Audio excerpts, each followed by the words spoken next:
If you think AI makes applying to medical school easier, think again. AI just killed your writing advantage and made it harder than ever before to stand out. When everyone can sound perfect, perfect isn't enough. After reviewing thousands of applications over the past decade, we're seeing a pattern that didn't exist 2 years ago. This is how AI changed what separates acceptances from rejections and what you need to do differently. Joshua Jubal, MedSchoolInsiders.com. Being a stronger writer used to be a competitive advantage. Not anymore. ChatGPT can write a compelling personal statement in 30 seconds with perfect grammar, a compelling structure, and a balanced blend of humility and confidence. Every pre-med now has access to the same writing quality that once separated top applicants from average ones. The floor rose, meaning what used to impress is now the baseline.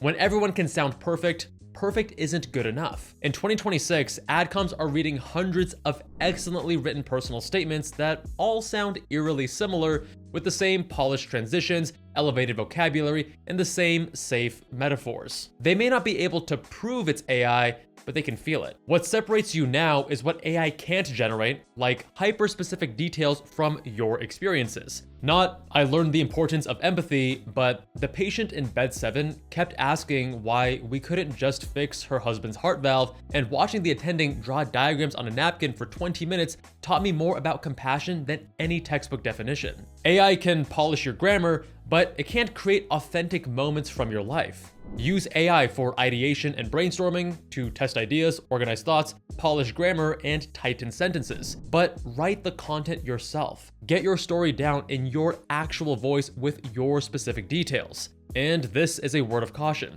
If AI is inventing grand stories from your life out of thin air, that's a huge red flag. Remember that anything you put in your application is fair game for interview questions. Fabricating stories will catch up with you eventually. Test yourself by swapping your name for someone else's. If the essay still works, it's too generic. But it's not just personal statements. The AI problem is contaminating the one component you don't even write yourself. Even your strongest relationships can produce letters that destroy your application, and you have close to zero control over them. Professors are buried under a mountain of work in addition to writing letters for other applicants. They could have 12 letters to write in 2 weeks. ChatGPT offers to write a strong letter of recommendation for a pre-med student who worked in my research lab. Done in 3 minutes. But generic and devastating to your application.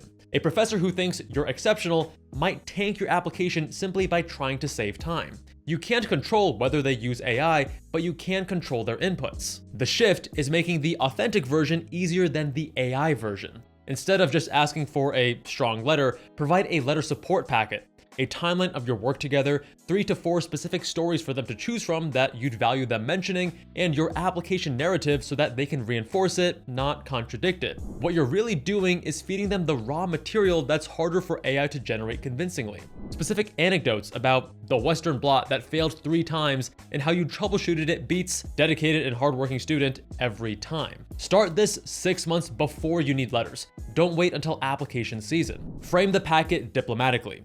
Recent Adcom feedback shows the most effective letters include specific examples rather than general praise. I've included a few stories from our time together that might be helpful to reference. You're not accusing them of using AI. You're making their job easier while ensuring authenticity. Letters validate your story, activities prove it, but in 2026, even your activities sound like everyone else's. Every single activity description now sounds professionally optimized. For example, I developed leadership competencies through strategic coordination of a 15-person interdisciplinary team, resulting in 30% operational efficiency improvement. ChatGPT turned volunteering into corporate speak. Adcoms are reading this hundreds of times per cycle. They see the polish without the substance. The activity section isn't about sounding impressive. It's about showing how you think and what you learned. Not assisted with patient care in the emergency department, but what you actually accomplished and what the experience taught you about yourself and medicine. Use specifics, use transformation, use real moments that reveal your growth. For each of your 15 activities, you have 700 characters. Use about 500 to describe what you did. Use the last 200 to show what it taught you. For your 3 most meaningful, you get an extra 1,325 characters on top of that. Don't use this space to describe your responsibilities in more detail. Show how your thinking evolved. What did you believe or understand at the start? What specific moments shifted your perspective? What do you understand now that you didn't before? The transformation should be genuine and specific to your experience. Use real moments that changed how you think about medicine, not generic statements about learning teamwork or gaining skills. If ChatGPT could have written your description without knowing you personally, rewrite it with clearer details. Personal statements are AI polished. Letters are AI drafted. Activities are AI optimized.